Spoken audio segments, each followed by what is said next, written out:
Ang isang 50% po ay mapupunta sa isa niyang anak. Ano? Baka yan yung isa naming anak na nawala? Oo, sa amin na lang yan. Ako! Ako ang isa pang anak ni Ramon. Oh, akala ko ba nawawala yung isang anak ni Ramon? Attorney naman, huwag ka maniwala dyan. May sakit kasi sa utak yan. Wala akong sakit, attorney. Maniwala ka, please. Kailangan ko pa ng sapat na ebidensya para maniwala ako sa'yo. Sige na, babalik na lang ako. Ito na ba yung bagong bahay ng anak ko?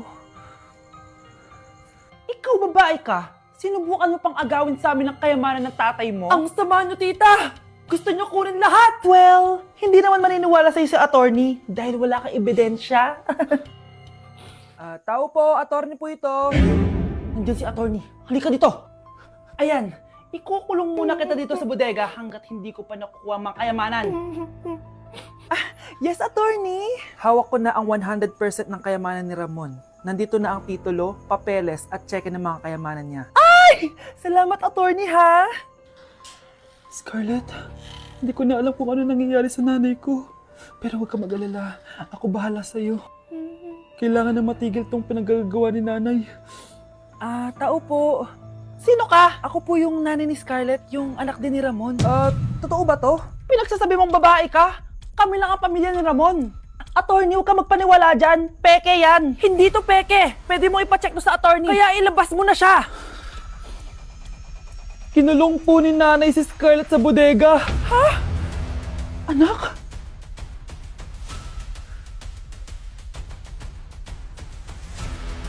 Kakagising ko nga lang pala mga mare. Charot lang, kanina pa ako gising. Habang tumatae nga pala ako mga mare, bigla ako may naisip ng pagkakakitaan. Kaya naman nagpahatid na ako mga mare sa malapit na grocery sa amin. Bagong-bago nga pala itong naisip ko mga mare at wala pa nakakagawa nito. Bumili na nga ako ng mga kakailanganin ko mga mare para hindi tayo maubusan ng stocks mamaya. Pagka uwi ko nga, inumpisan ko na agad magluto mga mare. Para naman marami tayong kitain ngayong araw. Wala talagang lugi dito sa small business na naisip ko. Dahil sa isang pack na to, 200 orders na ang magagawa ko dito mga mare. Kakaiba talaga tong fries ko mga mare. Dahil sinigang powder ang nilagay ko dito mga mare. Ito nga pala yung 70 pesos mga mare. Sobrang sulit na talaga. Sa sobrang mura nga nito mga mare, nanganganib pa ako malugi. Pero hindi na importante yun mga mare, basta marami tayong customers. Nakakatakam nga tong sinigang fries natin mga mare, for sure dadayuhin to. Hindi na talaga nakapaghintay ang mga customers natin mga mare. Kita niya naman sa mga mukha ng mga customers natin mga mare na masaya sila. Sobrang nagustuhan nga nila yung sinigang fries natin mga mare. Babalik-balikan daw nila to. Ang saya pala kumita mga mare, lalo na't galing sa dugot pawis. Anak, gumising ka na. Christmas party niyo na. Christmas party na namin, Nay. Sana maganda yung regalong matatanggap ko mamaya. Kumain ka na dyan, anak, ha? Anong meron, Nay? Bakit ang dami pong pagkain? Siyempre, anak, malapit na magpasko. Tara, kain na tayo. Niluto ko lahat ng favorite mo. Talaga, Nay? Ay, sana palagi na lang Pasko. Ay, may nangangaraling ata. Wait lang, anak. Nangangaraling po. Ang seselage awetan na awit ang handog sa nga ng Pasko magmalaba joy joy. Merry Christmas po! Galing mo naman! No, ito, 10 pesos. Ayan na! 10 pesos? Ang ganda ng boses ko tapos 10 pesos lang bibigay mo sa akin?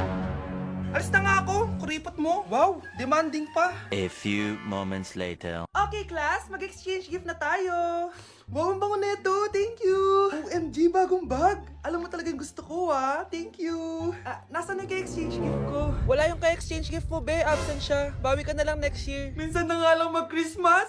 Absent pa siya. Okay lang yan, be. Huwag ka na umiyak. Paano na yung gift ko?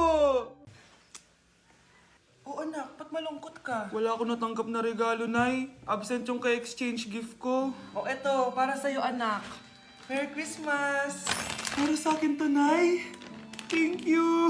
Kala ko wala na ako regalo ngayong Pasko. Siyempre naman, anak, makakalimutan ba kita? Wow, ang sweet niyo naman, Mare. May fruit salad ba kayo? Pingi ko.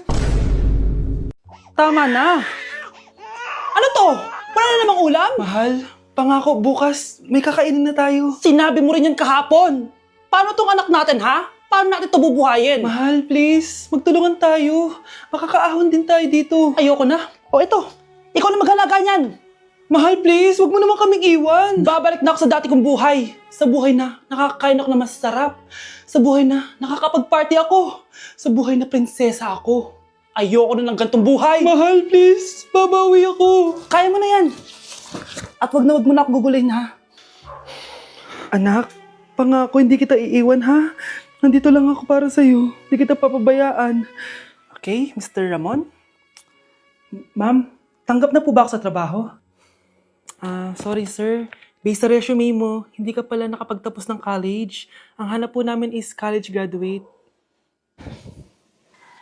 Uy Ramon, mukhang galing ka sa interview ah. Natanggap ka? Hindi nga eh. Baka may alam kang pwede kong pasukan ng trabaho. Pwede ako. Sige, sabihan kita ha. Salamat Susan. Dami naman basura dito. Ramon! May hiring daw yung kakilala ko at pwede ka daw doon magtrabaho. Ha? Talaga? Sa wakas, mabibilin ko na lahat ng pangangailangan ng anak ko. May anak ka pala? Oo. Iniwan kami ng nanay niya dahil di niya kaya tong gantong buhay. Hayaan mo, hindi mo deserve yun. Wow, ang bilis. May pumalit na agad sa akin. Mali ka nang iniisip. Alam mo ba Ramon, nabibili ko na lahat ng gusto ko ngayon. Kumakain kami sa magandang restaurant at nakatira ako sa mansyon. Ha? Honey, tara na. Ipag-shopping pa kita mamaya. Baka malit pa tayo sa dinner natin. Okay honey, papunta na. At ikaw babae ka. Kung ayaw mong masira ang buhay mo, layuan mo yung lalaking yan. Nay, pengi baon? Ito anak. Lo, bakit 20 lang? May mabibili ba ako dito, Nay? Aba, ba't di ka na lang magpasalamat? May baon ka pa. Nay, dagdagan mo to. Teka lang, nasan yung hanger ko? Okay na pala to, Nay. Bye-bye na. Nayo, nagsweldo na ako. Ay, hindi na anak. Ipunin mo na lang to. Sige na, Nay. Pambili mo din ng gamot yan. Oh, sige. Salamat, anak, ha. Anak, kainin mo na to. Nay, ayoko nga niyan. Aba, ang dami-dami nagugutom dyan na bata sa labas, tas ikaw ayaw mo kumain? Akala mo naman mabubusog yung mga bata sa labas kapag kinain ko yan. Mabubusog kapag eto pinakain ko sa'yo. Ito na, Nay, kakainin ko na. Nay, namiss ko na yung mga luto mo. O, sige, anak, lutuan kita, ha. Excited na ako, Nay. Grabe pala si nanay. Buong araw nagtatrabaho. Ang dami na lang sinasakripisyo para sa amin. Siguro, deserve naman nila ng something for Mother's Day. Good morning, Nay. Nay? Nay? Nay, gising! Ano ba yan, anak? Ang ingay mo naman. Iidlip lang ako. Pinakaba mo naman ako, Nay. Andyan na order ko. Ano namang in-order nun? Happy Mother's Day, Nay. Ang dami naman yan, anak. Ito naman, gumastos ka pa. Okay lang ako. Nay, ano ka ba? May 2 promo ang Mang Inasal ngayon. Nakatipid nga ako ng 106 pesos dito sa Mang Inasal Family Fiesta with extra creamy halo-halo na 8 ounce with drinks na yan, Nay. Available via takeout and delivery. At di lang yan, Nay. Meron pang Treat Kay Mami promo kung saan may free scoop of ice cream ka kapag nag-order ka ng regular extra creamy halo-halo via dine-in, takeout, or delivery. Talaga ba anak? Oo, Nay. Available tong Mother's Day Fiesta Treat at itong Treat Kay Mami promo from May 10 to 12. Kaya perfect na pagsaluhan ngayong Mother's Day. Aw, thank you anak. Deserve mo to, Nay, kasi ikaw ang the best mother in the world. #Moms deserve Mang Inasal. Kain na nga tayo bago pa ako umiyak. Grabe ang creamy nitong halo-halo, Nay. Masarap ng manok anak. Parang ang sarap niyan, Marsa. Meron ba ako niyan? Nanay din ako. Ayan, diyan ka magaling eh. O ito, barbecue.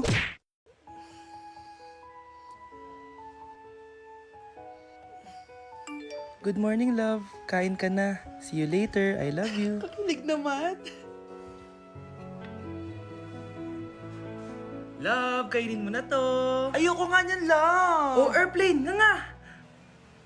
Para naman bata eh.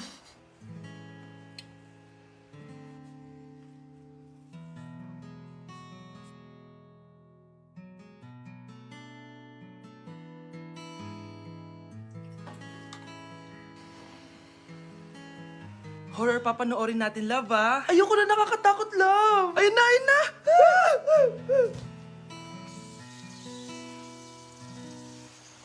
Wow, sipag mo, love, ah. Siyempre naman, ako pa. O eto. Nakakainis! Pinasama ko! Akin na nga yan! Aba, gumaganti ka! Halika dito! Scarlett? Miguel? Kamusta ka na? Eto, tinupad ko yung pangako ko sa'yo na aalagaan ko pa rin yung sarili ko kahit break na tayo. Buti naman. Gusto mo pumasok? Hindi na. Actually, papunta nga ako sa bahay ng girlfriend ko. May surprise ako sa kanya. May girlfriend ka na? Congrats. Happy for you. Sige na, Scarlett. Una na ako. But then you're gone and all so far away. Okay, class. Last 5 minutes. Hirap naman nito. Be, ano sagot sa number 10? Huwag ka mong sa akin, Samantha. Mapapagalitan tayo kay ma'am. Tamot mo naman. Ayaw mo akong pakopyahin, ha? Bilisan nyo, class. 1 minute na lang. Ma'am, nangangopya po si Scarlett sa akin, no? Apakasinungaling mo, Samantha. May nangangopya pala dito. Bagsak ka na sa akin, Scarlett. Apakasama talaga ng ugali mo, Samantha. Nay! O anak, anyari sa'yo? Binagsak ako ng teacher ko. Naniwala kasi siya kay Samantha na nangopya daw ako. Totoo ba yun, Scarlett? Hindi, Nay. Siya talaga yung nangopya sa akin. Walang hiya yan, ah. Humanda siya sa akin. Tara, anak. A few moments later. Ma'am, bakit niyo po kami pinatawag dito? Eh, kasi yung anak mo, sinungaling. Siya naman talaga yung nangopya kay Scarlett, eh. Hindi po totoo yan. Para malaman natin kung sino nagsasabi ng totoo sa inyong dalawa, mag-quiz na lang kayo ulit. Patay ako nito. Humanda ka ng mapahiya, Samantha. Okay, time's up. Pass your papers. Scarlett, naka-perfect ka. Yes, talino talaga ng anak ko. Samantha, wala kang tamang sagot. Ikaw talaga ang totoong nangungopya. Nakakahiya ka, Samantha. Humanda ka sa akin sa bahay. Tara! Huwag po, Nay.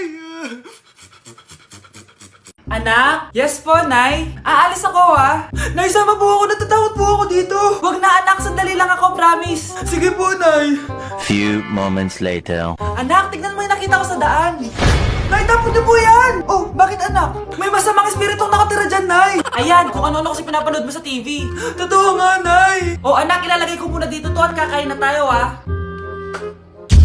Oh, anak, napapano ka? Natatakot po ako sa manika, Nay. Naku, anak, di naman gagalaw yan. Nay, sabi ko na nga ba inulog ng manika yung baso eh. Ano ka ba, anak? Nahanginan lang yan. Alisin ko na nga yung manika para di ka na matakot. Nay?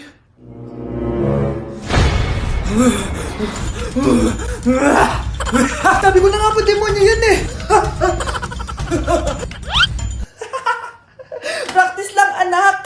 Anak. Nay, paalam na, di na ako babalik dyan. Tao po. Ikaw ba yung magbabantay sa anak ko? Opo, ako po yung magbabantay. Sige, magsimula ka na. Ito pala anak ko.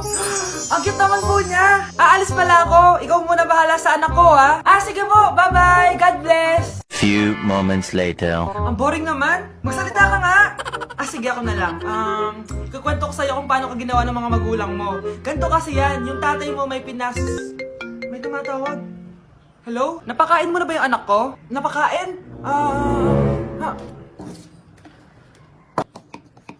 Ito! Kumakain na siya! Okay, sige. Good, baby. Papainumin na kita ng vitamins mo, ha? Oh, baby, lunukin mo to, ha? Baby? Baby, ba't di ka na umihinga, baby? Baby, ilabas mo! Ilabas mo! Dito na ako! Ilabas mo! Ilabas mo! Anong ginagawa mo sa anak ko? Tatawag ako ng pulis! Ipapahuli kita!